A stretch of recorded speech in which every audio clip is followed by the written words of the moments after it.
जय श्रीराम। परम पवित्र भगवा ध्वज, परम पूजनीय भारत माता, प्रभू श्री रामचंद्र आणि संपूर्ण महाराष्ट्राचंच काय तर देशाचं आराध्य दैवत छत्रपती शिवाजी महाराज यांना वंदन। या ठिकाणी मंचावर उपस्थित विश्व हिंदू परिषदेचे सर्व पदाधिकारी, ग्रामस्थ बंधू, समोर उपस्थित सर्व वडीलधारे, मार्गदर्शक, आमचे सर्वांचे पालक आणि सर्व वीर बजरंगी, काही माता भगिनी देखील या ठिकाणी हा कार्यक्रम पाहण्यासाठी उपस्थित आहेत। सर्वांना प्रणाम। आज विश्व हिंदू परिषदेच्या या मंचावरून आपणा सर्वांसमोर थोडंसं मनोगत व्यक्त करण्याची संधी मला मिळाली आहे, म्हणून तुम्हा सर्वांचे आभार। खूप मोठ्या संख्येने आज सर्व धर्माभिमानी हिंदू या ठिकाणी या कार्यक्रमासाठी, बजरंग दलाच्या शाखा उद्घाटनासाठी आपण सर्वजण या ठिकाणी एकत्रित आलेलो आहोत। विश्व हिंदू परिषदेच्या माध्यमातून बजरंग दलाची स्थापना झाली 1984 साली। तत्पूर्वी 1964 साली विश्व हिंदू परिषदेची स्थापना झाली। आपण सर्वजण जाणतो आहोत, हजारो वर्षांपासून आपल्या देशावर मुघलांनी आक्रमण केली, ब्रिटिशांनी आक्रमण केली, परंतु या सर्व आक्रमणांमधून देखील आपला भारत देश, आपली भारतीय संस्कृती, आपली हिंदू संस्कृती, आपला हिंदू धर्म सर्व टिकून राहिला।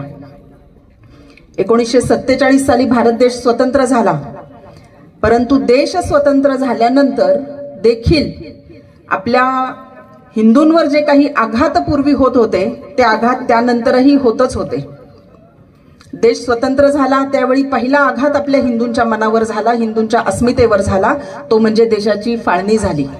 आपला हिंदूंचा काही भूभाग पाकिस्तान म्हणून वेगळा करण्यात आला आणि हा सर्वात मोठा आघात आपल्या स्वाभिमानावर, आपल्या सन्मानावर, आपल्या अस्मितेवर झालेला होता। यानंतरही देश स्वतंत्र झाल्यानंतरही सर्व धर्म समभाव या गोंडस नावाखाली हिंदूंची संरक्षणाची जबाबदारी कधीही तत्कालीन सरकारने घेतली नाही। हिंदूंचे कार्यक्रम असेल तर काही ना काही कारण कडून दंगल घडवली जायची। संपूर्ण देशभरामध्ये ख्रिस्ती मिशनरी संपूर्ण देशभरामध्ये धर्मांतरण करण्यासाठी प्रवास करत असत। त्यांना कुठलाही निर्बंध सरकारकडून लागू होत नव्हता। वेगवेगळ्या पद्धतीने हिंदू गोरगरीब बांधवांना, आपल्या भोळ्या भाबड्या बांधवांना, भोळ्या भाबड्या कुटुंबियांना कशाचं ना कशाचं आमिष दाखवून त्यांचं धर्मांतरण घडवलं जात होतं। देशाबाहेर जो हिंदू राहत होता, जो ब्रिटिशांच्या काळामध्ये गुलाम म्हणून देशाबाहेर घेऊन गेला होता, त्यांचं देखील रक्षण करण्यासाठी कुठलीही सोय, कुठलीही संघटना, कुठलीही संस्था कार्यरत नव्हती। 1925 साली राष्ट्रीय स्वयंसेवक संघाची स्थापना झाली। हिंदूंसाठी, हिंदूंना घडवण्यासाठी, हिंदूंचं कार्य उभं राहण्यासाठी, हिंदू राष्ट्राच्या निर्मितीसाठी एक संघटना मोठ्या प्रमाणामध्ये काम सुरू झालं, परंतु प्रत्यक्ष ग्राउंड लेवलला कार्यकर्ता निर्माण झाला, परंतु हिंदूंच्या संरक्षणासाठी काम करणारी एखादी हिंदू विचारांची संघटना व्हावी अशी प्रेरणा राष्ट्रीय स्वयंसेवक संघाचे द्वितीय सरसंघचालक गोळवलकर गुरुजी यांना मिळाली। त्याला कारण होतं 1960 साली कपिलजी शंभूदेव नावाचे एक गृहस्थ त्रिनिदाद देशातून भारतामध्ये आले। त्यांनी तत्कालीन केंद्र सरकारला विनंती केली की आम्ही देशाबाहेर राहणारे जे हिंदू आहोत, आमच्या सुरक्षेची कुठलीही व्यवस्था नाही। आम्हाला जर एखादी पूजा अर्चा करायची असेल तर तिथल्या चर्चमध्ये जाऊन आम्हाला एखादी पूजा अर्चा, आमचे धार्मिक कार्यक्रम करावे लागतात, आमच्यासाठी काय? परंतु त्यावेळेच्या सरकारने त्यांना असं उत्तर दिलं की भारत हा धर्मनिरपेक्ष देश आहे, त्यामुळे भारतामध्ये केवळ हिंदूंच्या सुरक्षेसाठी कुठलीही योजना आखलेली नाही आणि आखली जाणार नाही, असं स्पष्ट उत्तर मिळाल्यानंतर त्यांनी काही ठिकाणी भेटीगाठी घेतल्या, काही ठिकाणी चर्चा केल्यानंतर त्यांना गोळवलकर गुरुजींचं नाव समजलं, राष्ट्रीय स्वयंसेवक संघाच्या कार्याबद्दल समजलं। त्यांनी गोळवलकर गुरुजींची भेट घेतली, गुरुजींसमोर सगळ्या व्यथा मांडल्या की हिंदूंसाठी काय, भारतातल्या हिंदूंच्या संरक्षणासाठी काय योजना, देशाबाहेरच्या हिंदूंच्या संरक्षणासाठी काय योजना। अशा परिस्थितीमध्ये गोळवलकर गुरुजींनी अनेक साधू संतांच्या भेटी घेतल्या, अनेक साधू संतांशी चर्चा केली, संपूर्ण देशभरामध्ये प्रवास केला, सगळ्या हिंदूंच्या समस्या समजावून घेतल्या आणि 1964 साली गोकुळाष्टमीच्या दिवशी मुंबई जवळील पवई या ठिकाणी सांदीपनी आश्रमामध्ये विश्व हिंदू परिषदेची स्थापना झाली। गोकुळाष्टमीचा दिवस होता। महाभारतामध्ये श्रीकृष्णाने जसं म्हटलं, यदा यदा ही धर्मस्य ग्लानिर्भवति भारत अभ्युत्थानम धर्मस्य तदात्मानं सृजाम्यहम, म्हणजे जेव्हा जेव्हा धर्मावर आक्रमण होईल, धर्माला ग्लानी येईल, त्या त्यावेळी धर्माचं रक्षण करण्यासाठी मी अवतार घेईल. त्याचप्रमाणे विश्व हिंदू परिषदेने गोकुळाष्टमीच्या दिवशी धर्माच्या रक्षणासाठी, हिंदूंच्या संघटनासाठी जन्म घेतला. प्रत्यक्ष श्रीकृष्णांचे आशीर्वाद, प्रत्यक्ष प्रभू श्रीरामांचे आशीर्वाद या संघटनेला मिळालेले आहेत. संपूर्ण देशभरामध्ये विश्व हिंदू परिषदेचं कार्य सुरू झालं. देशभरामध्ये कार्य सुरू झाल्यानंतर काही संमेलनं विश्व हिंदू परिषदेच्या माध्यमातून घेतली गेली. 1968 साली उडुपी या ठिकाणी विश्व हिंदू परिषदेचे एक भव्य संमेलन झालं आणि विश्व हिंदू परिषदेच्या या संमेलनामध्ये विश्व हिंदू परिषदेच्या मंचावर अनेक संप्रदायांचे, अनेक पंथांचे साधू संत एकत्रित आले. त्या काळामध्ये एवढ्या अनेक 100हून अधिक पंथांचे, संप्रदायांचे साधू संत एकत्र आणण्याची किंमत या विश्व हिंदू परिषदेने केली. आणि या साधू संतांनी विश्व हिंदू परिषदेच्या मंचावरून असं आवाहन केलं, असा मूलमंत्र दिला, हिंदवा सोदरा सर्वे न हिंदू पतितो भवेत, मम दीक्षा हिंदू रक्षा मम मंत्र समानता. म्हणजे या हिंदू धर्मामध्ये कुणीही पतित नाही, वंचित नाही, उपेक्षित नाही, दलित नाही, सर्व हिंदू समान आहेत. हिंदूंचं रक्षण करणं हाच माझा मंत्र आहे. सर्व हिंदूंमध्ये समानता राखणं हेच माझं ध्येय आहे. हा मंत्र सर्व साधू संतांनी त्या मंचावरून दिला आणि सर्व हिंदूंमध्ये समरसता प्रस्थापित व्हावी. ज्याप्रमाणे धर्मांतरण मोठ्या प्रमाणात होतं, त्याचप्रमाणे सर्व हिंदूंच्या जाती जातींमध्ये मोठ्या प्रमाणात भेदभाव होता आणि हा भेदभाव मिटवण्यासाठी, धर्मांतरण रोखण्यासाठी, परधर्मात गेलेला माझा हिंदू बांधव पुन्हा हिंदू धर्मामध्ये आणण्यासाठी विश्व हिंदू परिषदेची स्थापना झाली. आणि तोच मंत्र 1968 साली सर्व साधू संतांनी विश्व हिंदू परिषदेच्या मंचावरून दिला. धर्मो रक्षती रक्षिताहा, म्हणजे जो धर्माचं रक्षण करेल त्याचं रक्षण धर्म करेल, हे ब्रीद वाक्य विश्व हिंदू परिषदेचं या साधू संतांनी त्यावेळी सांगितलं आणि हे विश्व हिंदू परिषदेचं ब्रीद वाक्य म्हणून गौरविलं गेलं आणि आजतागायत आणि यापुढेही विश्व हिंदू परिषदेचं हे ब्रीद वाक्य राहील. यानंतरही प्रयागराज या ठिकाणी एक भव्य संत संमेलन झालं. अनेक पंथांचे साधू संत, अनेक संप्रदायांचे साधू संत या भव्य संत संमेलनाला उपस्थित राहिले आणि त्या ठिकाणी धर्मांतरण थांबवलं गेलं पाहिजे, परधर्मात गेलेला हिंदू पुन्हा हिंदू धर्मामध्ये आला पाहिजे. यासाठी विश्व हिंदू परिषदेने योग्य ती पावलं उचलावीत, योग्य ती कारवाई करावी, योग्य त्या पद्धतीने काम सुरू करावं, असं सर्व साधू संतांनी आवाहन केलं. आणि त्यानंतर 1969 सालापासून विश्व हिंदू परिषदेचं धर्मप्रसार या आयामाचं काम सुरू झालं. भाऊंनी सांगितल्याप्रमाणे अनेक आयाम आहेत. दुर्गा वाहिनी आहे, मातृशक्ती आहे, मठ मंदिरांचं रक्षण करण्यासाठी मठ मंदिर, अर्चक, पुरोहित संपर्क आयाम आहे, धर्माचार्य, साधू संतांच्या आशीर्वादाने विश्व हिंदूचं काम सुरू झालं. त्यामुळे धर्माचार्य संपर्क हाही आयाम विश्व हिंदू परिषदेचा आहे. या सगळ्या माध्यमातून विश्व हिंदू परिषदेचं काम झालं. परंतु या काळामध्ये देशविघातक शक्ती, देशद्रोही शक्ती यांच्याकडून मोठी आक्रमण आपल्या देशावर होत होत्या.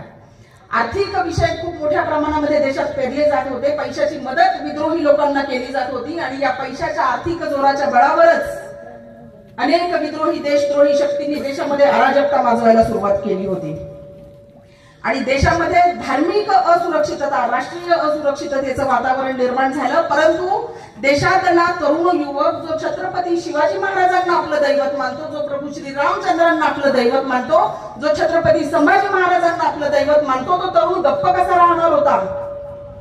या काळामध्ये 1984 साली देशातल्या सगळ्या हिंदू एकत्रित आणण्यासाठी अयोध्येमध्ये राम जानकी रथ यात्रेचं आयोजन करण्यात आलं आणि या आयोजनामध्ये अनेक साधू संत उपस्थित राहणार होते. परंतु या कार्यक्रमावर काहीतरी आक्रमण होणार आहे अशी कुणकुण विश्व हिंदू परिषदेच्या कार्यकर्त्यांना लागली आणि विश्व हिंदू परिषदेचे विनयजी कटियार यांनी त्यावेळी देशातल्या सर्व तरुणांना एकत्र करून साधू संतांच्या रक्षणाची जबाबदारी दिली. विनयजी कटियार यांच्या प्रेरणेने 1 ऑक्टोबर 1984 रोजी बजरंग दलाची स्थापना झाली. बजरंग दलाची स्थापना झाली ती साधू संतांच्या रक्षणाचं पहिलं कार्य त्यांनी केलं. त्या क्षणी बजरंग दलाची स्थापना झाली. देशातल्या विद्रोही शक्तींना आव्हान देण्यासाठी बजरंग दलाची स्थापना झाली. देशामध्ये गोरक्षण करण्यासाठी बजरंग दलाची स्थापना झाली. लव जिहादचे विषय थांबवण्यासाठी बजरंग दलाची स्थापना झाली. हिंदू धर्माचं रक्षण करण्यासाठी बजरंग दलाची स्थापना झाली. धर्मांतरण थांबवण्यासाठी बजरंग दलाची स्थापना झाली. आपली भगिनी, कुठल्याही एकही भगिनी परधर्मात जाणार नाही याची काळजी घेण्यासाठी, आपली भगिनी लग्न करून दुसऱ्या धर्मामध्ये जाणार नाही याची काळजी घेण्यासाठी बजरंग दलाच्या कार्याची सुरुवात झाली. बजरंग दलाची स्थापना झाली आणि आपला एकही हिंदू बंधू इतर धर्मामध्ये धर्मांतरित होणार नाही हे कार्य करण्यासाठी बजरंग दलाची स्थापना झाली. सर्व साधू संतांचं रक्षण करण्यासाठी बजरंग दलाची स्थापना झाली. सज्जनांचं रक्षण करण्यासाठी बजरंग दलाची स्थापना झाली. मठ मंदिरांचं रक्षण करण्यासाठी बजरंग दलाची स्थापना झाली. आणि आपल्या या समाजाचं, हिंदू समाजाचं रक्षण करण्यासाठी बजरंग दलाची स्थापना झाली. एखाद्या वणव्याप्रमाणे संपूर्ण देशभरामध्ये बजरंग दलाच्या हजारो लाखो शाखांचं उद्घाटन होत गेलं.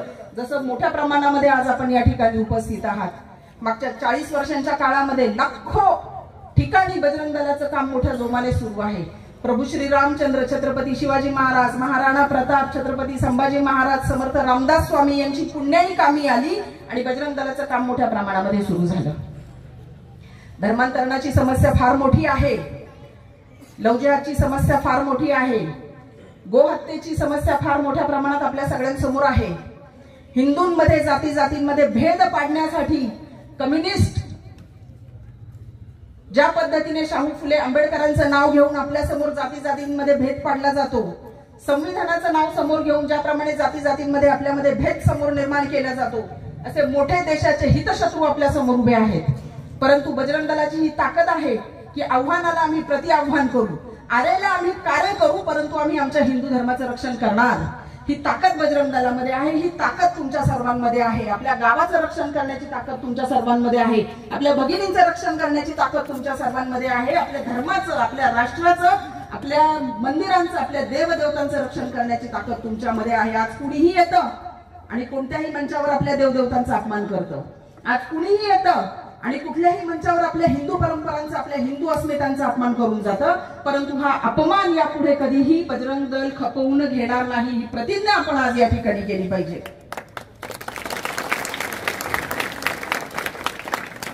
विश्व हिंदू परिषदेने ज्यावेळी काम सुरू केलं, बजरंग दलाचं कार्य सुरू झालं, समाजामध्ये भेद मिटवण्यासाठी विश्व हिंदू परिषदेने मोठं काम सुरू केलं.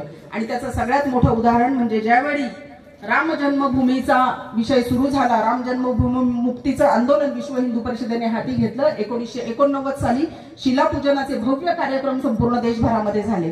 देशभरातून सगळ्या शिला अयोध्येमध्ये नेण्यात आल्या आणि त्या ठिकाणी कामेश्वरजी चौपाल नावाचे एक दलित समाजाचे गृहस्थ त्या ठिकाणी शिलापूजनाच्या कार्यक्रमाला प्रमुख अतिथी म्हणून विश्व हिंदू परिषदेने बसवले. हा समरसता प्रस्थापित करण्यासाठी, हिंदूंमधला भेद मिटवण्यासाठी, जाती जातींमधला भेद मिटवण्यासाठी विश्व हिंदू परिषदेने प्रयत्न केलेला होता. आता देखील मागच्या वर्षी, आज तारखेनुसार 1 वर्ष झालं, श्रीरामांची प्राणप्रतिष्ठा अयोध्येमध्ये झाली. 1 वर्षापूर्वी ज्यावेळी प्राणप्रतिष्ठा होत होती त्यावेळी मुंबईतील कांबळे कुटुंबीय त्या पूजनासाठी मंदिरामध्ये, गर्भगृहामध्ये उपस्थित होतं. हा समाजातला भेद मिटवण्यासाठी विश्व हिंदू परिषदेने केलेला मोठा प्रयत्न आहे. समाजामध्ये समरसता प्रस्थापित व्हावी यासाठी केलेला मोठा प्रयत्न आहे. धर्मप्रसार करताना, हिंदूंच्या रक्षणासाठी, धर्मांतरण थांबावं यासाठी अनेक राष्ट्रपुरुषांनी आपलं प्राणांचं बलिदान दिलं. स्वामी लक्ष्मणानंदजी सरस्वती आहेत, ज्यांनी ओरिसामधलं आपल्या जनजाती बांधवांचं धर्मांतरण थांबवण्यासाठी फार मोठे प्रयत्न केले. हजारोंच्या लाखोंच्या संख्येने त्यांनी धर्मांतरित झालेल्या आपल्या हिंदू बांधवांना पुन्हा स्वधर्मामध्ये घेऊन आले. स्वामी श्रद्धानंदजी महाराज आहे, त्यांनी असंख्य हिंदू धर्मातून मुस्लिम धर्मामध्ये गेलेल्या आपल्या बांधवांना पुन्हा ते हिंदू धर्मामध्ये घेऊन आले. आणि अशा परिस्थितीमध्ये त्यांनी हे कार्य केल्यामुळे त्यांच्या दोघांच्याही हत्या झाल्या. मोठ्या प्रमाणात कार्य आपल्या धर्मप्रसाराचं उभं आहे. विश्व हिंदू परिषदेच्या माध्यमातून आतापर्यंत 6 लाखापेक्षा जास्त मुस्लिम धर्मात गेलेले आपले हिंदू बांधव पुन्हा स्वधर्मात आलेले आहे. 60 लाखांपेक्षा जास्त आपल्या हिंदू बांधवांना, भगिनींना विश्व हिंदू परिषदेने धर्मांतरित होण्यापासून आजपर्यंत वाचवलेलं आहे. आणि 9 लाखापेक्षा जास्त ख्रिश्चन झालेल्या आपल्या बांधवांना, भगिनींना विश्व हिंदू परिषदेने पुन्हा स्वधर्मात आणलेलं आहे. समाजापुढे आज खूप मोठं आव्हान आहे. आज आपण वीर बजरंगी म्हणून सगळेजण उभे आहोत. वीर बजरंगी जो वज्रासारखा कठीण आहे, वज्रासारखा कणखर आहे, असा हा वीर बजरंगी आहे.